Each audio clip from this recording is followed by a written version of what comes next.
Hey, it's Dr. Karen with this week's Hot Topic. Make sure you like this video, follow us on social media, and subscribe to our YouTube channel so you never miss another hot topic. So this week, I want to talk to you about something called revenge bedtime procrastination. It's kind of a mouthful. So if you don't know what this is, revenge bedtime procrastination describes a decision to more or less sacrifice sleep for leisure time that's usually driven by a daily schedule which lacks in free time. So kind of makes sense if you're looking for more free time. So people in high stress jobs that take up the bulk of their day with work and other things that may not be considered leisure, revenge bedtime procrastination is a way for them to find a few more hours of entertainment, although it does result in insufficient sleep, usually.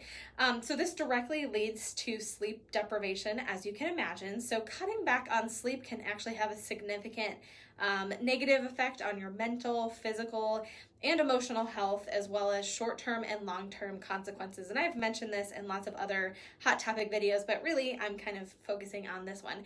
So what kind of behaviors are associated with bedtime procrastination? So there's 3 factors that are required for this late sleep time to be considered a bedtime procrastination type of thing. So the first one is a delay in sleep that's going to reduce your total amount of sleep time. So this is again more intentional. It can be the second one is the absence of a valid reason for staying up later than intended. So there's no external event or any underlying issue that may cause you to stay up later than normal. And then the third one is an awareness that you're actually delaying your bedtime. It could lead to negative consequences. So those are the 3 things that make up this revenge bedtime procrastination. So what does the word revenge have to do it? So why do they call that? So in a way, bedtime procrastination is seen kind of like getting this revenge on your daytime hours with little or no free time. So it's the idea that kind of has resonated across the world and gained additional traction more or less because of stress due to COVID. So that's really what this revenge is like, no, I'm getting back on you because I didn't do anything during the day.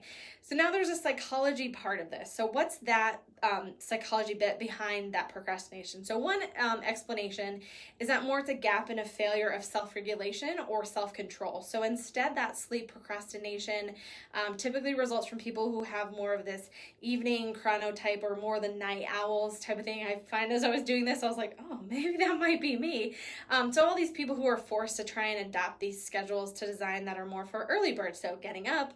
And in this revenge bedtime procrastination, you do sacrifice the sleep for the leisure time that also may be seen as a failure of that self-control, but it's not necessarily like an attempt to find that recovery time in response to your stress.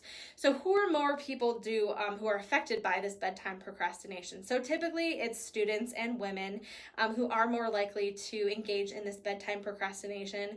And it's even those people who, like I said, are inclined to stay up later. There's night owls, anything that might manifest as like a bedtime procrastination. So pretty much I've just said myself. So sleep procrastination can always also appears to be more frequent in people who procrastinate in other areas of their life. So obviously if it shows up during your daily life, it makes sense if it's going to be in your nighttime, your sleep life. Your revenge sleep procrastination also appears to be tied to daytime stress. So those two kind of correlate together. So what are the consequences of this bedtime procrastination? As you can imagine, it does cause that sleep deprivation. And without enough sleep, your mind and your body really can't properly recharge. So that's why sleep is super important. And if you don't get that sleep that you need, you could have a lot of those widespread negative effects on your health, mental, physical, all those other things. So insufficient sleep can also degrade your thinking, your memory, and your decision making. So sleep deprivation also raises the risk of daytime sleepiness, which can harm productivity and academic achievement. And it also makes a higher risk of daytime drowsy driving, which is not good. Nobody needs to fall asleep at the wheel. Lack of sleep is also tied to irritability and other difficulties regulating emotions. So we've all know people who are hangry. We just don't need to be around those people who are hungry and tired. It's also connected to mental health disorders such as depression and anxiety. So those are some of those things that are kind of red flags flags that you might think are pretty common. So how do you prevent this sleep procrastination? So really the best remedy is just to have a healthy sleep hygiene. So those type of things look like creating those good health sleeping habits, creating an environment that is conducive to sleep. So sometimes night lights are great, but other times it can kind of cause tricking your brain that it's still daylight outside.